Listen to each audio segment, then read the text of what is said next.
رجعت لكم بمسلسل جديد، ما تنسوش تعملوا لايك وتشتركوا في القناة. بيبتدي عندنا مسلسل بيان، وهو راح علشان ينقذ حبيبته من الخطر لأنها كانت مخطوفة، لكن بعديها على طول سابها ومشي لأن للأسف العصابة خطفتها. وتعدي سنين كتير وهو يشوف واحدة تانية غيرها ويتجوزها. أما بالنسبة عن حبيبته فتهرب وتروح على البيت عنده، وللأسف تلاقيه إن هو أصلا اتجوز. مش بس كده، ده كمان نساها وكمان خلف أطفال. وما راحت علشان تكلمه قال لها بقولك ايه، انت مش هتيجي تبوظي حياتي بعد ما بنيتها. صراحه كده انا مش عايزه ادمرها، فرقت اللي انت تبعدي عني. وفي الوقت ده هي كانت مستغربه، اللي هو انت ازاي تعمل كده، هو انا مش حبيبتك؟ فقالت له طيب ممكن قبل ما امشي احضنك. وبعديها مراته كانت باصه وكانت متضايقه، تقول هو ايه الجنان اللي بيحصل ده، هو ازاي عادي يعمل كده؟ في الوقت ده ضربته قلم جامد وبتقوله علشان انت سبتني زمان وحتى محاولتش تاني ان انت ترجع. وقام جه علشان يضربها تاني اتدخل على طول صاحبها وقال هو انت مجنون ولا ايه، هو انت ازاي تفكر تمد ايدك عليها، دي نانا هانم. وبعديها على طول بدأت مراته تكلمها تقول لها بقولك ايه، بعدي عننا، احنا خلاص دلوقتي بقينا أسرة كبيرة، والصراحة كده احنا زهقنا قوي منك.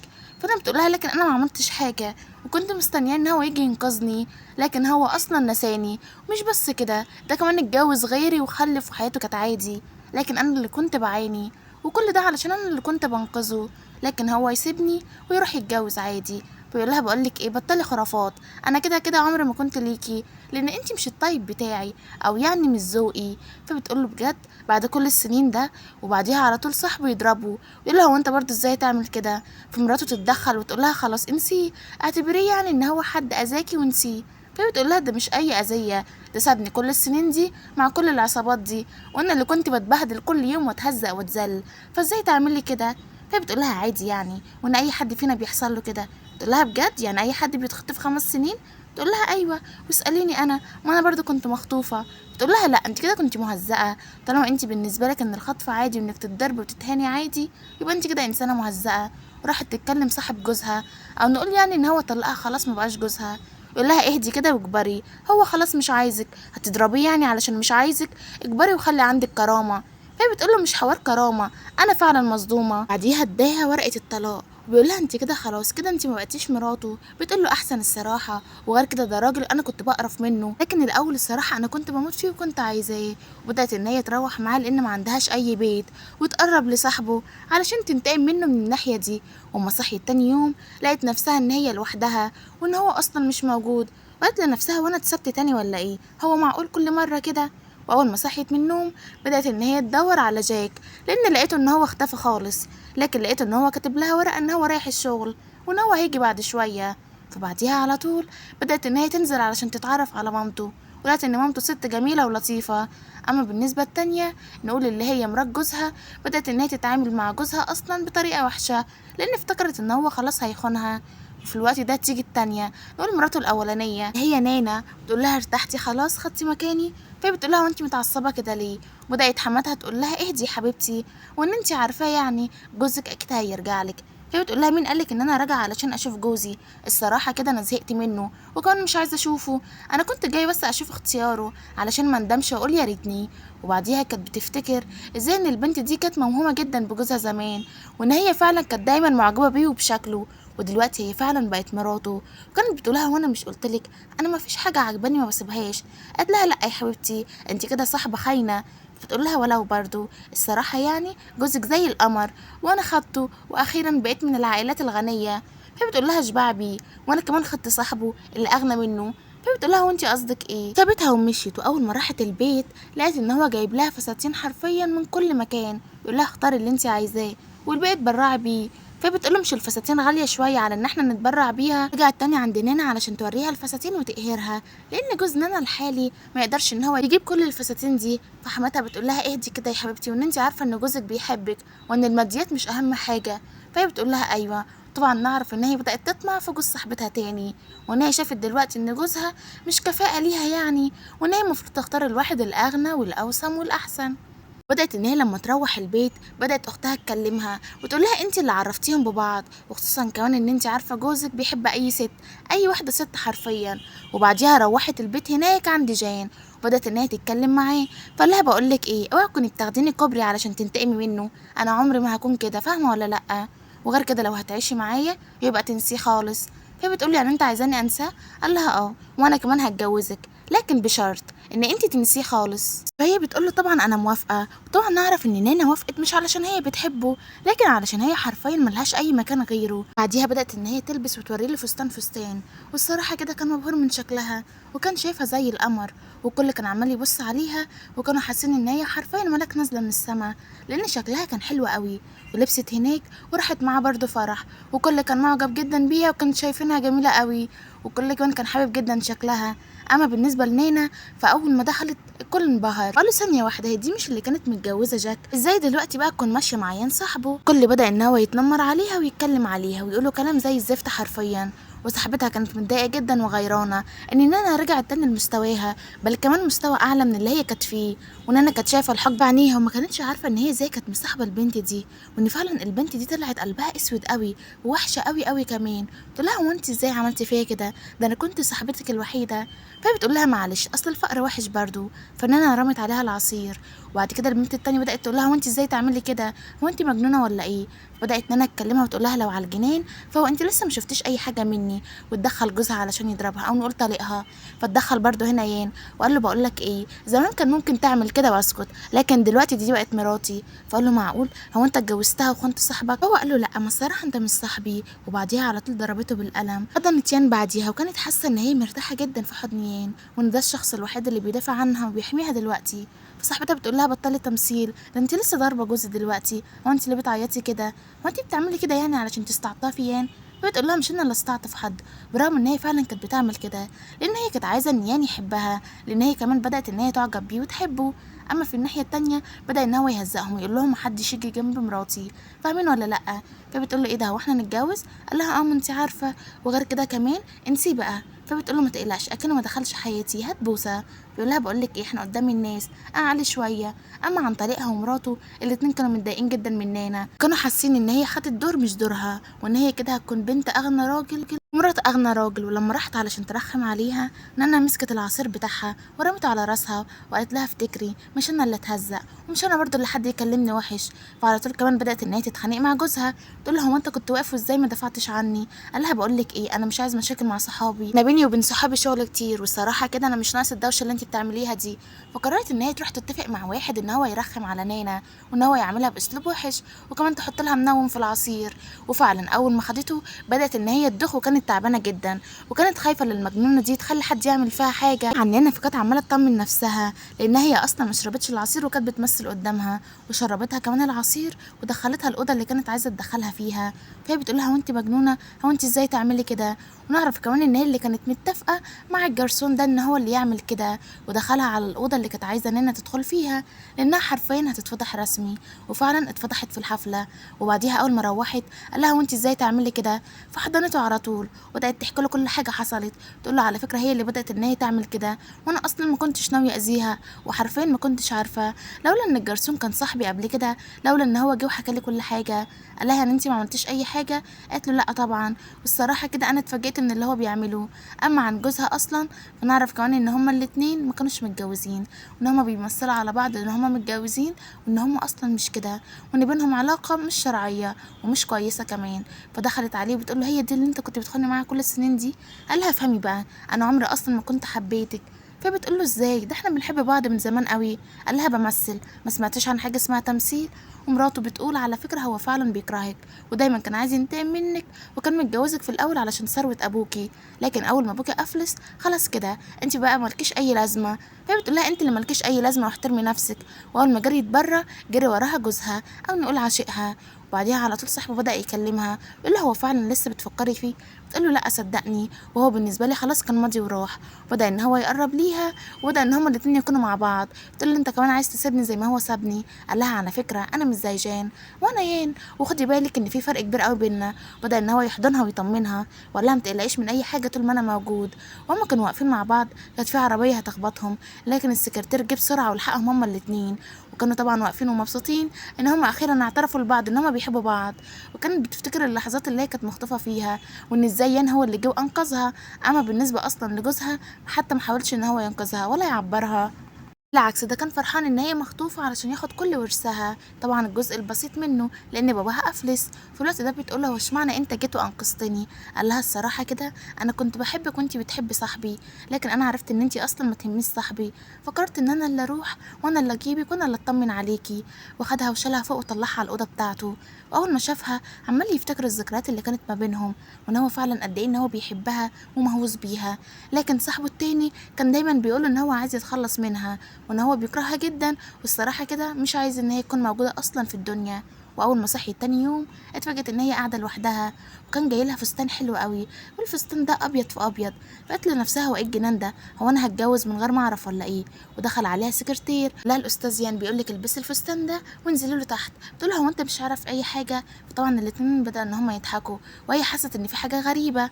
اما بالنسبه لصاحبتها فدخلت البيت عندها وكانت عايزه تهزقها لكن طردتها، وبعديها على طول راحت علشان تقعد معاه. فهنا بدأ يقول لها: على فكرة أنا زمان كنت بحبك، لكن دلوقتي حبيتك أكتر وأكتر لأن شخصيتك كانت قوية قوي، والصراحة كده أنت خالص ما كنتش تلاقي بصاحبي وكنت تلاقي بيا أنا بس. فهي بتقول: هو أنت فعلا كنت بتحبني؟ يعني أنت مش متجوزني علشان صعبت عليك؟ قال لها: بقول لك إيه، كان ممكن تصعبي عليا وأديكي فلوس، مش إن أنا أتجوزك يعني. وبعديها بدأت إن هي تحضنه وتقول إن أنا لأول مرة في حياتي أحس بالأمان ده. وبعديها راحت تنام هما الاتنين. لقيته ان هو بيتصل بيها بيقول لها: قومي بسرعه تعالي. فبتقول لها: مش فاهماك، وقفل معاها. واتصلت بيها حماتها القديمه وبدات تقول لها: هو ايه ده؟ هو انت نسيتيني خالص؟ طبعا استغربت لان حماتها كانت عقربه وكانت اصلا ما بتحبهاش، وكانت برضو بتتنمر عليها. تقول لها: خلاص انتوا بقيتوا عيله فقيره، المفروض تكوني متواضعه شويه عن كده. بدات مرات ابنها تتكلم تقول لها: هو انت واثقه ان هو هيجي؟ بتقول لها: طبعا انا واثقه من كده. لقيت نانا ان في اتنين دخلوا عليها، وطبعا هي كانت مستغرباهم قوي. بتقول لهم: هو انتوا مين؟ قالوا لها: احنا الاستاذ يان بعتنا ليكي. وهي كانت الاول شاكه فيهم، لكن بعديها قالت لنفسها ان انا محتاجه الاول اكلم يان قبل ما ادخلكم. وراح يان الشغل ولقى ان السكرتير بتاعه بيقول له: على فكره في راجلين دلوقتي عند مراتك في البيت، وان مراتك كده ممكن تكون بتخونك. ونعرف ان السكرتير كان بيحذره لان اصلا هي ما قالتلوش، لكن هو قال له: لا على فكره انا اللي بعتهم. وراحت عند حماتها القديمه وبدات تقول لها: وانت مش ناويه ترجعي لابني ولا ايه؟ الصراحه يعني تلاقي فين بس زي ابني؟ ما هي بتقول لها دي الميزه اصلا ان انا الحمد لله ان انا ما لقيتش غيره، ولقيت ان في راجلين بدا ان هم يقربوا ليها. لكن نعرف اصلا ان يان كان مراقبها، وكان بعت السكرتير بتاعه كمان يراقبها واتدخل ودافع عنها. فقال له: بقول لك ايه الجنان اللي انت بتعمليه ده؟ انت ازاي تروحي من غير ما تتصلي بيان؟ ولولا ان انا كنت شاكك فيكي، ولولا ان انا راقبتك وعرفت كل حاجه عنك انا انقذتك، ويا ريت بعد كده ما تنزليش من غير ما تقولي ليان. وبعديها قامت علشان تضرب الشابين اللي كانوا عايزين يخطفوها، او نقول يعني يغتصبوها، ورموا لهم الفلوس هم كانوا هياخدوها، وقالوا لهم: على فكره اللي انتوا عملتوه ده انت هتتحاسبوا عليه كويس، وقالوا بالفلوس دي اضربوا الست دي. وطبعا كانوا قصدهم ان هي حماتها القديمه. وبعديها مشيت معاهم وخرجت هنا حماتها الخاينه بتقول لها: بقول لك ايه، بطلي افوره فيها ايه يعني؟ وطبعا نانا كانت بتقول لها: وانت ازاي عملتي كده؟ انت كنت اقرب صاحبه ليا وانا كنت بحبك قوي، ليه عملتي كده وخنتيني؟ قالت لها: زي ما انا قلت لك انا مش هفضل في الفقر كتير، انا بكره الفقر. فبتقول لها: لدرجه ان انت تساعدي الناس في ان هم يخطفوني؟ قالت لها: اه، ايه المشكله يعني؟ والصراحه انت عشت كتير قوي مبسوطه. وطبعا من كتر ما الكلام ضايقها بدات ان هي تخنقها، فعلا كانت عايزه تموت العقربه اللي في حياتها. لكن في الوقت ده اتدخل يان وشالها من ايديها وقال لها: هو انت مجنونه؟ هو انت هتحبسي نفسك علشان واحده ملهاش لازمه زي دي؟ وبعديها نعرف ان هي للاسف خبطته بحاجه على راسه. فهي بتقول له: هو انت كويس؟ قال لها: يعني. وبعديها بسرعه لقيته ان هو وقع على الارض واغمى عليه، واخدته على المستشفى. قالت له: هو انت فاكرني؟ قال لها: انا لو نسيت الكل مش هقدر ان انا انساكي، واحنا كلنا عايزين واحد زيان. وبعديها على طول تيجي هنا مرات جوزها القديم بدات تقول لها: على فكره كل اللي بيحصل ده للناس بسببك انتي، وان انتي انسانه شيطانه. فهي بتقول لها: مفيش شيطانه غيرك. فهي بتقول لها: الصراحه يعني انا بدات اندم على كل اللي حصل، سامحوني. فهي بتقول لها: هو انتي مجنونه؟ هو انا ازاي اسامحك؟ ده انتي اذيتيني واذيتي اللي بحبهم، وخدت مني جوزي اللي انا كنت بحلم بيه، لكن احسن الصراحه. وبعديها بدات تسمع ريكورد لجوزها، وكان جوزها بيقول ان هو ما بيحبهاش اصلا، وان هو بيتسلى بيها علشان عارف ان عيلتها غنيه. في الوقت ده تيجي حماتها القديمه وتقول لها: هو انت مستنيه ايه؟ يلا طلقها. كان بيقول لها: هو انت بتقولي ان انا اطلق مراتي؟ ده انا صدقت ما اوصل لها. فهي بتقول للدرجه دي بتحبها لها اكتر مما تتخيلي، انا ممكن افديها بروحي على فكره. فهي بتقول للدرجه دي فعلا؟ قال لها: اه. وبعديها نانا بتقول لها: وانت عايزه ايه مني؟ مش انا خلاص سبتك انت وابنك؟ فهي بتقول لها: لا برضو، لكن انا مش هسيبك مرتاحه، وكفايه عليك لحد كده. واما جت علشان تضربها بدات ان هي الحراس يتدخلوا علشان يضربوها ويشيلوها. كلمت لا ما تفتكريش اللي انت ارتحتي، والصراحه كده انا هنتقم منك. فهي بتقول لها: اعملي اللي انت عايزاه، وطول ما انا مع عيان هو هيكون حميني. وفي الوقت ده نعرف ان صاحبتها اللي راحت تعتذر لها علشان يعني تقولي ان هي ندمت على كل حاجه، نعرف ان هي اصلا اللي مسخنه حماتها عليها، طبعا هي اللي بتعمل كل المشاكل وراحت كمان تكلم طليقها القديم وتقول لها بقول لك ايه، ارجع لها وبان عليك ان هي بتحبك. وفعلا بدأ ان هو يبعت لها ورد على البيت، فمسكه على طول وبدأ ان هو يرميه على البنت اللي جابته، وقال لها بقول لكم ايه، مراتي ما بتاخدش ورد من حد غريب الا من جوزها. فهي بتقول له اهدى كده، انا ما كنتش هاخد منها خالص الورد. فشالها على طول وطلع فوق على الاوضه بتاعته وقال لها بقول لك ايه، محدش هيخطفك مني، انت ليا انا بس. وخدها وطلعوا هما الاتنين فوق وفضلوا مع بعض شويه حلوين. وقال لها وانت فعلا بدات تحبيني؟ تقول له لا، انا بقيت بعشقك. وبدات ان هي تبص عليه اول ما نام، وكانت حاسه ان هي بقت محظوظه جدا وان اخيرا حظها بقى حلو. وكلمها طليقها القديم وقال لها بقول لك ايه، انت لو ما جيتيش دلوقتي انا هموت لك جوزك. فبتقول له جوزي دلوقتي في البيت. قال لها البيت بتاعكم دلوقتي حواليه كله قناصين، والصراحه لو ما جيتيش انا هخلص منه، لان هو عامل لي ازعاج كبير قوي في حياتي، وانا بدات ان انا اتخانق منه. فخافت على طول على جوزها وبدات ان هي تبص له، وكانت خايفه ان هي تروح له جوزها يفتكر ان هي بتخونه. لكن قالت لنفسها ان انا مش هسمح ان هو يموت، ان انا بحبه جدا فمستحيل ان انا اسيبه. وجوزها لقاها ان هي قلقانه وصاحيه، فبيقول لها هو في حاجه. فقررت ان هي لاول مره تكون ذكيه وشاطره وتقول لي انا على كل حاجه حصلت. فقال لها هو في ايه وايه اللي حصل، فحكيت له على كل حاجه. طبعا هو في الوقت ده كان فاكر ان نانا هتيجي لوحدها. فانا بتقول له على فكره انا مش جايه لوحدي. قال لها هو انت ايه قصدك؟ تقول لي يعني انا مش هنا لوحدي وانت مش فاهمني. بدات ان هي تمثل ان هي بتقرب ليه. قال لها انت بتحبيني صح وهترجعي لي. بتقول له انا ممكن اعمل اي حاجه في الدنيا الا ان انا ارجع لك. وفي الوقت ده كان بيراقبها، والسكرتير بيقول لها على فكره مراتك انسانه ذكيه جدا وشاطره. فقال له ليه؟ قال له علشان هي جت قالت لك، وغير كده كمان ما تغيرش عليها، وانت اصلا مراقب المكان كله، واحنا بنعمل كده علشان نسجنه، لان نعرف ان هو كان جايب نينا علشان تقنع جوزها ان هم يهربوا صفقه مخدرات كبيره بره قوي في دولة تانية خالص وفي قارة تانية. ونعرف ان هي عملت كل حاجة هو قال عليها. لكن طبعا روحت على البيت بتاعها ولقيت ان كان متضايق جدا منها. فبتقول له هو انت متضايق ليه؟ ده انا حكي لك على كل حاجة. قال لها فكرة ان انت تكوني معاه في نفس الأوضة الصراحة خانقاني، وانا مستحيل ان انا احب يحصل ده تاني. فبتقول له لكن انا طلقته وانت عارفني ان انا مش بحبه وبحبك انت. قال لها لا معلش، انت كنت بتحبيه الاول. فبتقول له ايوه الاول انا كنت بحبه، لكن دلوقتي انا بحبك انت. والصراحه لو اتحطيتوا انتوا الاتنين في مقارنه اختارك انت من غير اي تفكير. قال لها ان انت فعلا بتحبيني؟ قالت له ايوه. انت ليه شاكك فيا كده ومحسسني ان انا فعلا عامله ذنب كبير؟ قال لها انت فعلا عملتي ذنب، وان انت رحتي تتجوزي واحد زي ده، وانا عرفت اللي كان خاطفها واللي كان مغمى عينيها اغلب الوقت ان هو كان جوزها، واللي كان بيجيب لها هلاوس برده كان جوزها، اللي هو طبعا كان بيضربها وبيعذبها. في الوقت ده بدات ان هي تصرخ، ودخل عليها يانو وبيقول لها هو في ايه. بدا ان هو يحضنها ويقول لها ما تقلقيش ان انا معاكي، وان انا مستحيل اصلا ان انا اسيبك. فهي بتقول له لا، ان انت عايز تسيبني وانا ما عنديش غيرك اصلا. قال لها مستحيل ان انا اسيبك وانا بحبك قوي فعلا. فهي بتقول له صدقني انا بكره طليقي جدا، وده لو اخر راجل في العالم انا مستحيل ان انا ارجع له. وبعديها اغمى عليها وراحت على المستشفى على طول. قالت له على فكره مبروك المدام حامل. طبعا في الوقت ده هو كان مصدوم، لا هو معقول هيخلف من حبيبته البنت اللي كان بيتمناها طول عمره. قالت له خد بالك كمان ما ينفعش عليها ان احنا نضغط عليها الفتره دي. فقال لها خلاص ماشي. وللاسف كانت تعبانه جدا وكان عندها مشكله في بطنها، يعني في الكبد تحديدا. وقررت ان هي تعمل عمليه وكان خايف جدا عليها، والدكتور قال ان ممكن الجنين ان هو يتاذي. لكن بعديها خرج وطمنه، وكان مبسوط جدا ان هي بقت كويسه، وكمان كان مبسوط جدا ان هو ابنه هيكون كويس وان هو اخيرا هيخلف منها. واول ما صحيت من النوم بدا يقول لها وانتي مالك كده تعبانه؟ بتقول له يمكن علشان كنت في عمليات. إيه الذكاء ده؟ واول ما صحيت بدات ان هي تكلمه، تقول له الصراحه كده انا بقيت خايفه قوي عليا. قال لها ما تقلقيش وانا هعرف احميكي كويس قوي، ومستحيل اسيب اي حد يأذيكي تاني. فهي بتقول له هو انت واثق من كده ومتاكد؟ قال لها اه طبعا واثقه في كلامي. فهي بتقول له خلاص ماشي. وبعديها بدا ان هو يحضنها، لا على فكره انت حامل في ابننا. فهي بتقول له بجد؟ فهو بيقول لها ايوه، والصراحه كده انا مبسوط قوي. بتقول له على فكره انا كنت عارفه اصلا قبل ما ادخل العمليات، لكن انا قلت اول ما اخرج هقول لك. قال لها انت ليه ما قلتليش من الاول؟ قالت له علشان كنت خايفه لا تكون خايف قوي عليا، والصراحه انا ما بحبش ان انا اوترك او ازعلك. قال لها بعد كده اي حاجه تعرفيها تاني يا ريت اللي انت تقولها لي. فهي بتقول له خلاص ماشي. وبعديها بدا ان هو يمسك ايدها ويبوسها، ودخل عليه السكرتير يقول له على فكره سيبكم براحتكم، انا عايز ادخل اطمن عليها لان دي مرات صاحبي الوحيده يعني. فقال له ادخل واطمن عليها. نعرف ان السكرتير فعلا بيحب يان بالظبط زي اخوه. قالت له هي هنعمل ايه؟ هي بتقول له في ايه؟ فهو بيقول لها ايوه هنعمل ايه دلوقتي في طريقك. فهي بتقول له ولا حاجه، وان احنا هنبلغ عنه، وخصوصا يعني ان هم عرفوا ان الشخص ده هو اللي كان بيأذيها زمان. وهي كانت في المستشفى جت صاحبتها الحربايه علشان تديها حقنه وتموتها وتريحها من الدنيا دي كلها. لكن في نفس الوقت لقت ان يان دخل عليهم وان كل المكان متراقب اصلا. وصحيت هنا نانا وقالت لها وانتي مجنونه؟ هو انتي عايزه تاذيني؟ ونعرف ان الدواء ده كان هيخليها حرفيا مشلوله، وان هي مش هتتحرك تاني وكانها حرفيا ميته. امتى، ودخل هنا يان وقال لها: هو انا مش قلت لك ان انا هنقذك؟ مستحيل اخلي حد يحاول بس ان هو يأذيكي. وهي بتقول له: هو انت عرفت منين؟ قال لها: ان انا مراقب المستشفى كلها، والجناح ده انا حاجزه ليكي، وانا اللي سايبها ان هي تدخل علشان عارف ان هي هتأذيكي، وعلشان نعرف كمان ان احنا نسجنها. فهي بتقول لها: سامحيني، وان انا الصراحه ندمت. قالت لها: ان انت كدابه، وان انا طول عمري بسامحك وانت طول عمرك بتخونيني. فهي بتقول لها: اعمل ايه، انت طول عمرك احسن مني. فهي بتقول لها ان ده مش مبرر، والصراحه انا بكرهك جدا. ونعرف ان هي خلاص هتتسجن، وينتهي معانا المسلسل لحد هنا. ما تنسوش تعملوا لايك وتشتركوا في القناه عشان يوصل لكم كل مسلسل او فيديو جديد.